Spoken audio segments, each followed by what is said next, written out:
Guys, so we're back, and he has some hot wings, and I have the same wings but dry, and I got the sauce on the side because I don't like too much sauce. And he has a side salad, and I have the same. A sauce on the side. So we about to chow down, and we'll bring y'all with us. So great. Got some celery too. Lord Father, thank you for this food we about to see. This food be a blessing to our body. Yes. In Jesus' name we pray. Amen. Let's think of some things to talk about.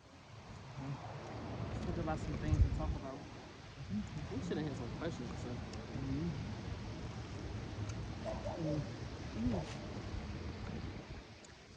Being married.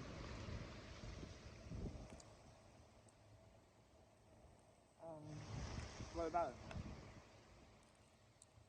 How is marriage to you? Number one thing I would say is sacrifice. What about you? Understanding. I see. What was your idea of marriage before you got married, and what is it now?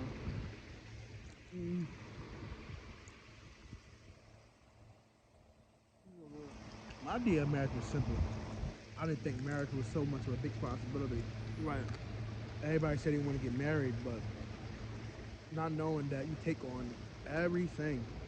Like, come with that person. Come with that person. Like, you can't back up.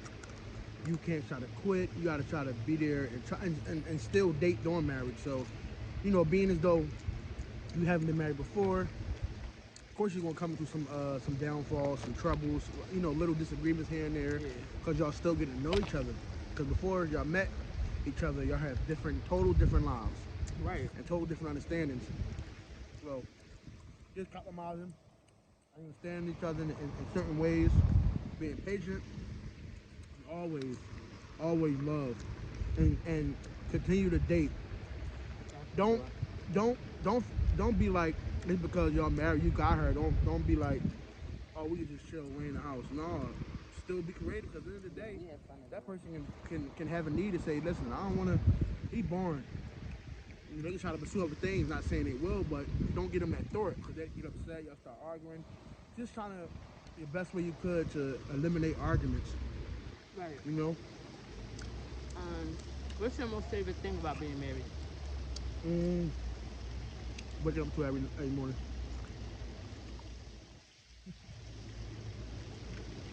And not feeling guilty. Feeling guilty with what? Waking up to you not feeling guilty. Oh, okay. So, because you could be with somebody and not be married. You live in that Christian life. You live in that life where you feel guilty from doing certain things. Right. Right, that's good.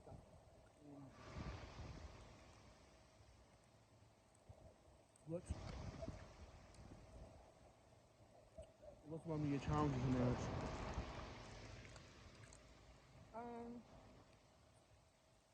I would have to say it's not so much you, it's just me learning how to respond. I have an issue with responding rudely, or just like used to talking like that, or just used to just being like, huh? What you talking about? Or like it's naturally me, but I had to, like, it's been a process with me just learning how to be, thinking before I speak, basically. That's one thing. Okay. Me, I say sometimes we all can think selfishly sometimes. Right.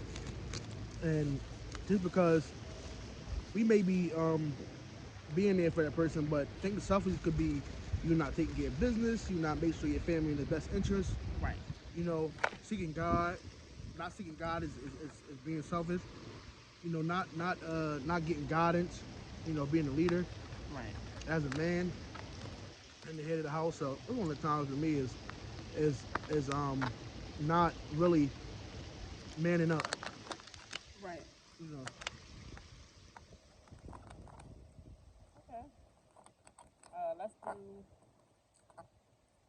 You could do one more question. I'm gonna do one more marriage question. Then we'll change the topic.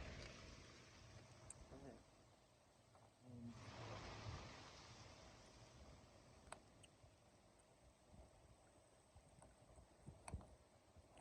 You pray, right?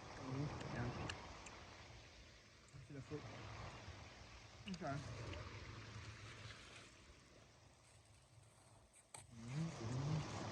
One more question for you. Was it easy to love me? No. Wow. I say it's better now. In the beginning, it was just like I didn't really understand some stuff, but now I don't think neither one of us was easy to love. But we one thing that my husband does that ticks me off is nitpick. He likes to nitpick, and that irritates me because he do it at a time when I'm upset. So like if I'm upset about something, he know it, and he don't know how to come at me, or he don't know what to say. He'll nitpick me. So that was the hardest thing to get over. Like, why does he do that? Yeah, I did that. He does that a lot. So I would say that was the hardest thing. Yeah. Well, you gotten better.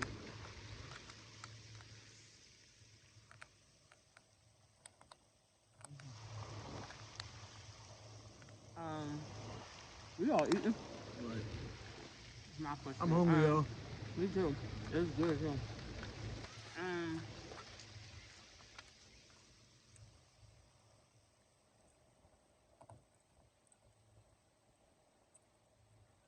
what do you enjoy the most about being married to me? What I enjoy the most about being married to Sadie is that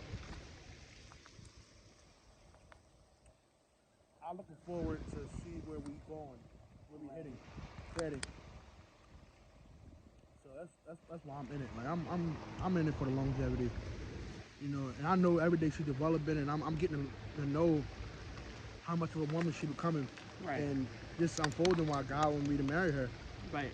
You know, before we don't see the vision, but we gotta obey the vision. Yeah. You know what I mean? Early on. Yeah. Probably like God. I don't even know. I don't even know. In my mind, all I want to do is not me. That's it. I'm gonna be honest.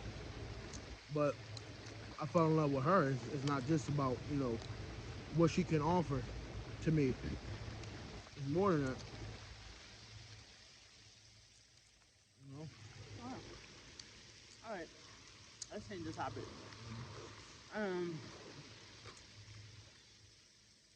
Where do you see yourself? What are some of your dreams and aspirations that no one knows about? That's a good one. Okay. If people don't know, you know me, I'm always gonna think big. I wanna create something. I don't know what. Maybe build another computer company, maybe own another Microsoft company, software company, whatever I can use my brain on. You know, that's my dreams is to discover the best of me. Right. To be But what is your dream? What's your ultimate dream? Like something that you would do, make you happy.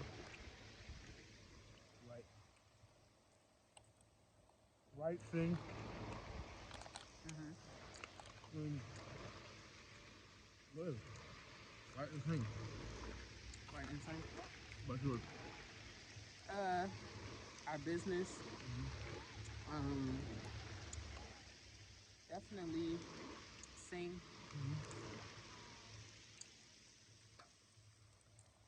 and have a clothing company one day. Okay. How to call the company. First Right to the making. No, I always want to put some clothing on too. I want to design a sneaker. that'd be nice.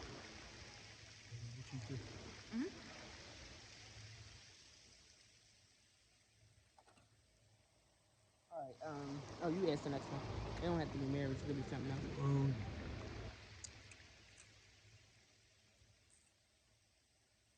What are you most creative in? Most creative. Yeah. I'll phrase that. Okay. When are you at your most creative self? Music, natural hair care, YouTube, and keto cooking Yep. lately. Yeah, she like her mama. She know to cook.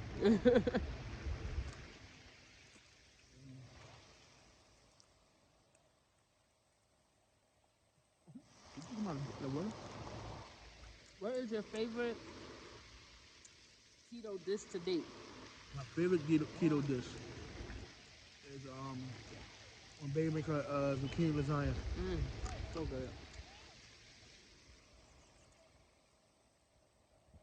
What you with? Mine. Um,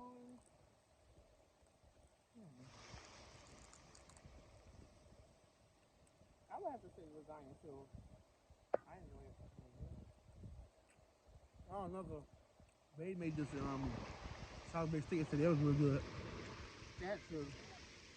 That was really really It good. was really good. It was tender. The ground And beef was really tender. yeah. And I don't usually like eating ground beef unless it's in chili, patties like that, like on the Right. stove, that's in chili. But it was smooth. He went back for seconds, so it must have been good. 'Cause my husband would leave that thing on the stove if he didn't like it. Yep.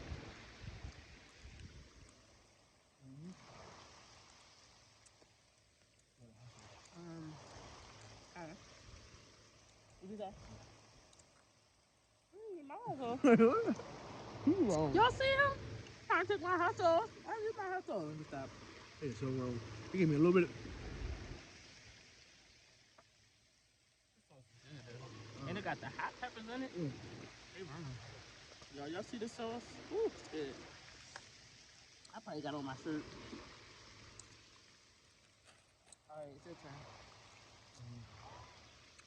Oh, excuse me, y'all. One second, I'm breathing.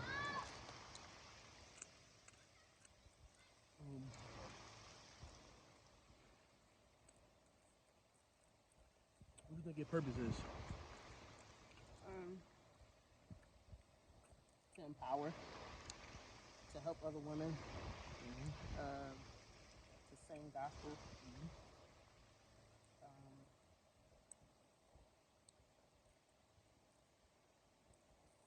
I don't know. I feel like I got whatever God had me do is gonna be more than one thing. Right. What about you? Definitely to empower, to spread the word of God wherever you want to spread, and to share His love.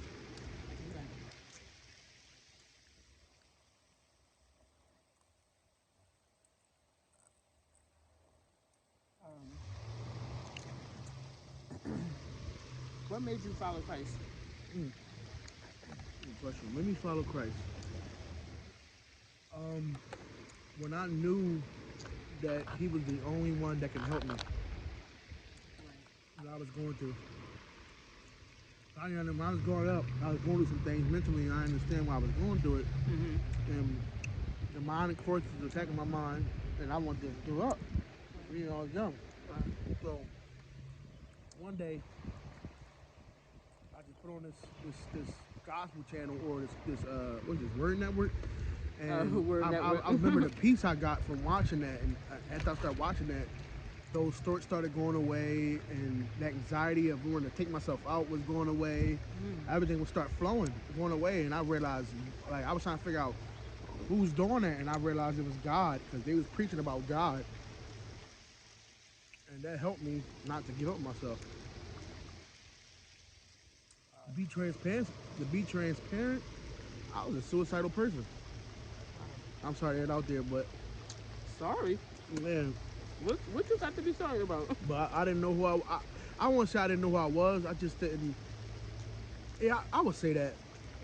I was young. I was teenager years, young boy. I didn't know. I thought I was bad. I thought I was, I just thought I was just a crazy person. I didn't have no thought for anybody. Like, I was just a person. I would take you out, take myself out.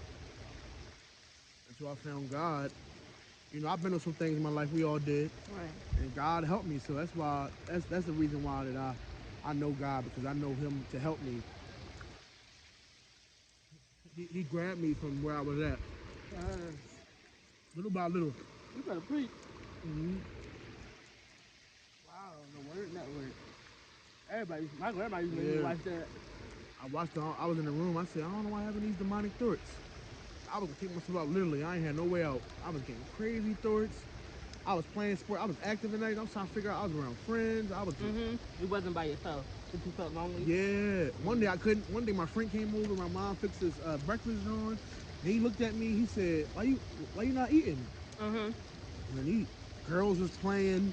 People was outside the water plug, and I just that moment I just got depressed.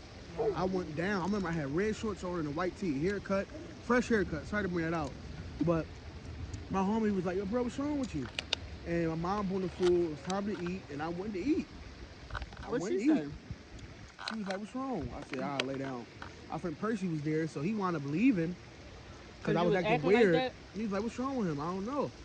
And then next day, I went to the school, and said something I wasn't supposed to be saying, and they thought I was weird. Right. That it was bigger than, school. It was I needed God. Right. I think God was allowing those things to get my attention. To come to him. Mm-hmm. Yeah, put me through that so I can, because I'm telling you, if I want to listen to that voice or watch that word network, I'm telling you, I'd have been out. I I used- I literally had to hide myself under the bed because I was gonna go in the cabinet and slip my hands and pop some pills, take all these pills. And I was young. I was like 8, 10 years old. I'm telling you, I remember one time this lady next door told me to go to the store for her. If she wouldn't call me downstairs, that moment, I was on my way to the bathroom. I said, I'm about to overdose myself. I don't care. I'm being transparent. Sorry to share Right. so much, but the truth need to come out. And I was this close. My mom ain't knew. Nobody wasn't around. My mom was in the room. I stood to my mom's bed, and that thought was just haunting me. Kill yourself. Kill yourself. You don't need to kill yourself. I said, I'm about to do it. I can't take this thought, this voice in my head. I can't take it. It won't stop. It's tormenting me. I go to the bathroom, and I think the lady knocks on the door. She said, "Hey, can you go to the store for me?" I said, "Hmm." And I was hungry at the time. I said, "Okay, I want some ice cream." I just ate, but I wanted some ice cream. So I was like, "All right, I'm gonna go." She gave me like $20 to go to the store for her. And she said, "Get a General Tso's chicken and get what you want." Give me $20 extra. Right. And that day I came home and I sat on the couch and I didn't go back upstairs. I said, "I gotta get out of this." So that was my escape right there. God was allowing that to happen. Yeah, the kid was going in, so. Wow. Wow. I don't know. I can't even eat. Mm-hmm. Wow. That's crazy. Like you. That was tough. That was a long one. I heard it. I heard it. I mean, from that moment, how did you get out of that place? Over the years,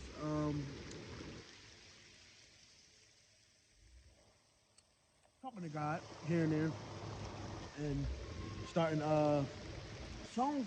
Gospel songs kind of depressed me because it reminded me of funerals. Right. Some songs do. Yeah, I was into that, but just moving around, being active, and sneakily putting on the Word channel because nobody know I was into God. Sneakily putting on that stuff. Oh, Like at that I need to time. watch it. I need to go to it. Yeah, and going to different church events like here and there. I find like somebody have a church event. I'll go just to go. See what it's about. Right. And go. I had to escape it because those stories was heavy. Man, yo, like stories was heavy. Well, babe, you made it through that. Mm-hmm.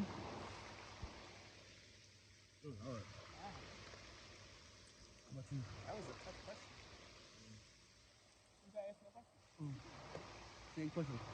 Oh, what was my question? Cause you went on. I had to get out there. What made you follow God? I can say when I was younger, I kind of was like raised around God. If you know what I'm saying, like everybody was in church, everybody was everybody was basically Christian or in church, my whole family. And I came to know God for myself, dealing with just I feel like I dealt with depression. I dealt with just not being comfortable with who I was, dealt with not appreciating the gift God gave me, and just like shying away from a lot of stuff. Yeah. And but I came closer to him personally, like outside of my parents just being Christians. I came closer to him personally from like dealing with having sex before marriage and just being uncomfortable and feeling disgusting and feeling like just not feeling whole, just feeling like I don't know. I got to a place of depression around that time, and it dealt with a lot of my mom being sick. It was just an outlet to me because I was always stuck in hospitals. I was always stuck doing stuff like that. Like we all, stuff would happen. She would be sickly, so outlet was that. But it started to make me depressed, and I just had to pray against it and fight against it. And until I just put myself on literally a 5-year hiatus of just not having sex ever again until I met him. But before before that, it brought me closer to God because I got stuck in it, and it felt like soul ties, and it felt like depression, and it felt like uh, I don't know. I just didn't feel myself. I felt uncomfortable and I felt disgusting, and I know it was the enemy provoking me to do this stuff, and I started to, you become a puppet for the enemy, and I didn't feel myself. I didn't feel the true Mercedes. So in that moment is when I became closer to him because I had to rely on him to get me out of it. And that was the moment where I came closer to God. Like I knew of God. It was all around me, but when it came real for me was in those moments. Yeah. Another thing I'm gonna talk about too, like sometimes people can say like, hey, they can quote the commandments because somebody else said it, but do we actually obey those commandments for ourselves, or do we obey them for somebody else? Because somebody else said it's not right, or somebody said it's not wrong. What in your heart makes you feel like, yo, I'm obeying them because I know it's right. It's the right thing to do. I feel convicted. Basically, like, do you feel convicted, or do like, cause somebody else saying, hey, it's a sin to You be asking gay? me? In general, Oh, yeah. like I already knew it was wrong. Right. I knew it was wrong when I did it. Right. But it was something I wanted to try. In that moment, I'm like, look, let's try this out here. So I mean, like, it was just like I already knew what to do. So I just had to get it together. I mean, I put myself in that pond. I had to get myself out. So it was like I already knew what to do. And a lot of times in our life, we know what to do. We want to do what we want to do. I don't know. We go through those moments. Like even those moments now, sometimes I don't want to pray. Sometimes I don't want to read because of everything that happened. Like I'm heartbroken. I'm tore. That's how I feel. I feel tore up. And it's moments where I don't want to do anything. I feel so half the people half the people in my life or family or friends don't even know half the stuff I go through. Don't even know because I don't voice it to anybody but him and God. And I sometimes don't even voice it to my dad or my brothers because I just feel sometimes I feel like what's the point? Yeah. So pray for her, y'all. Lift her Yeah. up. So it's like even today it was hard. I didn't even like my husband planning this nice picnic and I'm like, and not to say this is something I've been asking him to do for a while, but we finally got the chance to do it, and I just felt down today. I get moments where I feel tired, I feel fatigued, it drains me. So it's like something I'm working through. So y'all could definitely pray for a sister on that. And yeah, it's just been rough. It's been a rough year. I'll say something. When you see somebody going through grief, people think the best thing to do is give them space. I think, my opinion, the best thing with dealing with my wife, and rest in peace, Mom, we love you. And I think the best thing to do is try to surround them with love, encouragement, check on them. Like just even don't even say, hey, can I come over? Just pop up. Like, yeah, just be there for that try person. to like force yourself on that person so they can know that you know You're there. Because y'all need people around y'all. Yeah. To And naturally, I noticed naturally in this time, I will push it away. Because of how I feel. I feel like I'm not myself. I don't want to be around people. You know, when you get around people, but real people know. They like, you is not all right. You know what I'm saying? So it's like, I feel like in this season, a lot of people that I thought would be right there, they weren't. And it was just so lonely. It was a very lonely, it was losing my mom. This was the most lonely I've ever felt in my life. And it seemed like when all the stuff that was going on that was hard happened in my life, people was gone. And I don't know, I can count on my fingers and beyond that how many people said that they'll be there for me, and they were gone. People will never keep their word. And they did not keep their word. I felt so lonely. And even though I was there with him, it's like people that was there before him. You know what I'm saying? And it's just like, it's okay to be there for that person. You know, it's okay. Like, some people may need space, but sometimes you could just pop up and say, hey, I'm just here to check on you, or just make a phone call, even if you can't pop up. Yeah. Because, y'all, these times are hard. They are so hard. And the farther you get away from, like, people be coming around, like, when the funeral happened, but once that's done, you don't hear from nobody. And it's difficult. So I pray this message hit people, man. If you're dealing with somebody that's grieving, don't if back you have away somebody from them, that's man. grieving in your life right now, most definitely be there for them. I don't care if you drop off something they like to eat, if you want to bring a card, if you just want to come and just be around them, like, let's have a game night, let's have fun. Just make something fun, because they already dealing with enough. And you don't know what they're dealing with in their mind. So it's like they fighting themselves, and yes, you will try to isolate yourself. I do it a lot. And my wife and her, mom was like dumb close. We was like this. So it's like I was very close to both my parents, and just even to see my dad sad, and pray for her dad and the entire family. Yeah, it hurts me, like when he called crying, and I don't know what to say, because I don't know what to say for myself. So it's very, very difficult. Y'all could just keep us in prayer. That would totally be appreciated. Encouraging everybody, man. If y'all see this, keep in prayer. It really would, because pray without ceasing. It's been tough. It has been tough. I can't lie about that one. It has been so tough. This is hurting. We have to eat this. This thing giving out. But yeah, we definitely. It's been rough. All right, let's do one more question, and then we'll just relax, and we'll see y'all later. All right. I had to take my shoes off. My legs are hurting. My legs can't sleep. Cause it's folded. My leg is hurting. Like, I gotta stretch it out at times. Oh. I'm clean up a little bit. I'm sorry. I never finished my wings. I know you do. Let me get one. I had 4 left yesterday. You got 4? I got 4. Get one. 55. No, you're not getting. No. Jeez, all right, you hurting my leg. It's fragile. One more question. This leg hurt. One more question. For y'all. You said no more? So one more question for them. Let me lean on you, because my leg is hurting. One more question. What kind of videos y'all would like to see? We open. Right. Just nothing crazy. But what kind of videos, kind of challenges? What kind of things y'all would like to talk about? Come on, it's couples channels. Couples, single people, come on. Yeah, what questions y'all have about being married, or stuff before marriage? That we will answer to the best of our ability. If we experienced it, things we'll tell you about it. If we didn't, we'll do our best to try to answer it with the best of our knowledge. So this is our, Bless. I mean, we're asking, no, I know I was about to say that.